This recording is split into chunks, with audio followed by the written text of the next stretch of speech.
karam kat,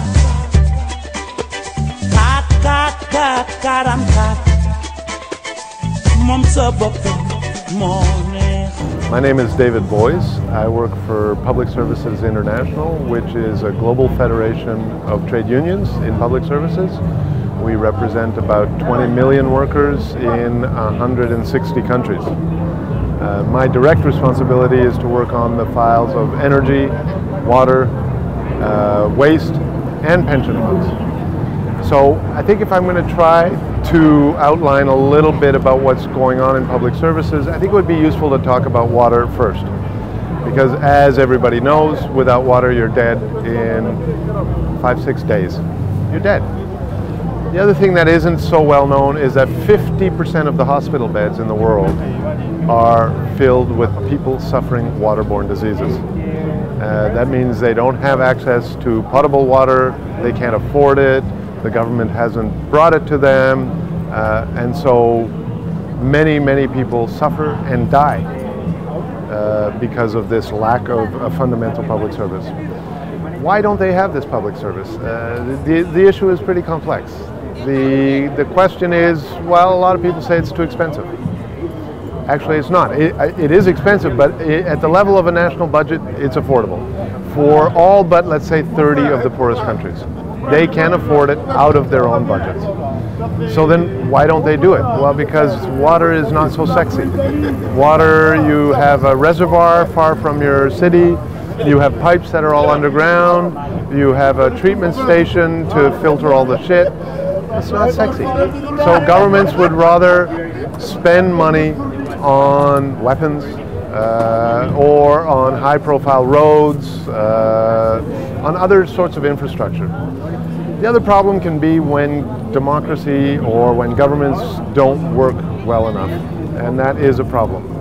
When the money is sidetracked into Swiss bank accounts, or when the waterworks are put in the hands of political favorites and not competent people. So these are a number of the problems. We also see that our own members are paid very poor wages, very poor wages. So for them, there's not very much incentive to provide a good service. In fact, a number of them are paid so low that they can't afford to feed their families and have to get second jobs. So there's a lot of problems human resource-wise, there's a lot of problems finance-wise, there's a lot of problems of political will. In energy, it's pretty much the same thing. We see if you fly over Africa at night, it's dark. It is the dark continent. They don't have modern electrical power available. And what we know is that it is impossible to grow a business if you don't have reliable electricity. It's impossible to run a hospital. Schools, very difficult to run without electricity. So we see that electricity and water are the two key building blocks for modern societies. Absolutely fundamental. Electricity is much more complicated than water because you have divisions in civil society about how to produce it. Do you produce it using coal, using oil, using hydro, which means big dams, using natural gas, using nuclear? How do you produce it? Now you're seeing the push to wind and solar and geothermal, but it's so expensive that nobody's going to do it. So the private sector won't do it until they get massive public guarantees. So what we're also seeing is a major push for privatization in a lot of these services. And I haven't even spoken about health. I haven't spoken about municipal services, transport. All of these cost money. Governments nowadays, especially now with the global financial crisis, where governments have been forced to bail out the banks and where jobs are less so people can pay fewer income taxes, what we're seeing now is governments have emptied their coffers, have spent all their money on the banks, and now they have to spend money on unemployment insurance, on food stamps, on food support, yet they have less money. So what are the governments doing? They're engaging in austerity measures. So what they're saying is we must reduce our spending, we must pay off our debt, and we must collect, well, some of them say we must collect more taxes, but off working people, not off corporations. So we're seeing a confluence of contradictory trends which mean that citizens and working people are getting less and less on which to live. They're finding it harder and harder to make ends meet, to enjoy a decent standard of living. Even if they have the will to work, even if they are working, they're finding that the social supports for their families are getting fewer and fewer.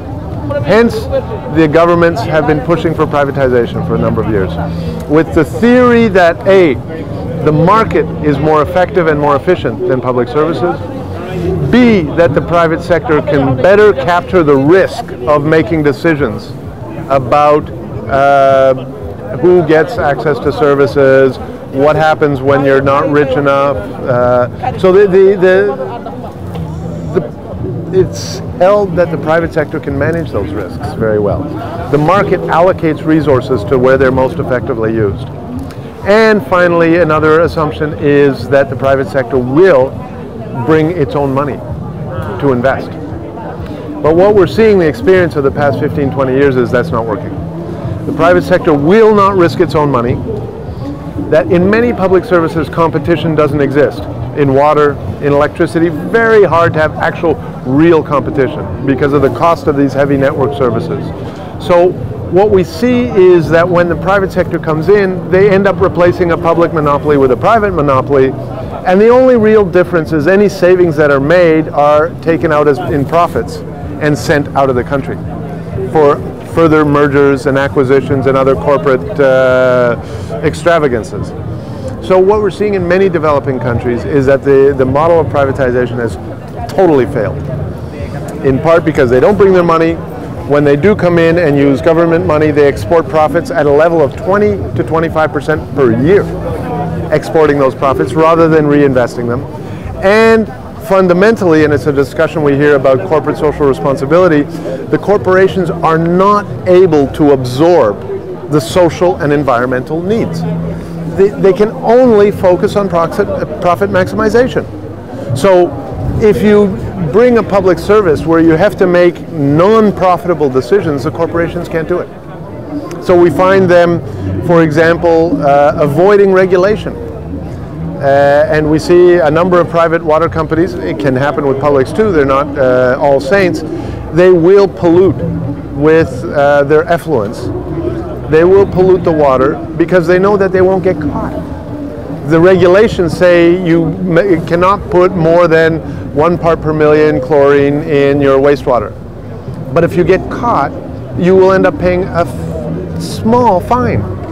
So the financial imperatives of the private sector say, if we only get caught 1 time out of 10, and if that time when we get caught we only pay a small fine, it costs us less to violate the regulation and run the risk of getting caught. And then when we get caught, we'll pay a small fine. So we see a distortion of the imperatives. We also see bribery. Getting a hold of long-term public service contracts can be very valuable. So how do you get a hold of them? You bribe. You pay money. So when we talk about corruption, everybody talks about the countries in the South are all corrupt. Bullshit. It's about the profit-seeking northern corporations bringing in the bribing mechanisms and basically corrupting the process. But also, even when they do normally without bribery, the process of commercial secrecy, of protecting your commercial secrets, also distorts the democratic process. We have a case in Casablanca where there were only 4 or 5 people who saw the contract for a 25-year water concession. Only 4 or 5 people saw the contract because it's a commercial secret.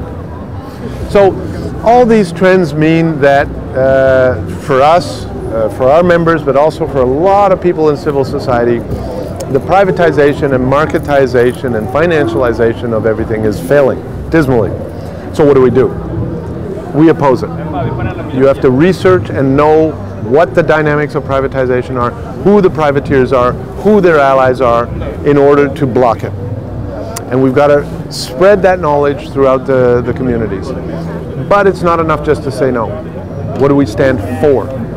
So when we look at, again, the water sector, we are initiating a series of processes of public-public partnerships, where strong utilities help weak ones. They don't seek profit. They do it out of solidarity. Their costs are made whole, but it's an alternative to the public-private partnership.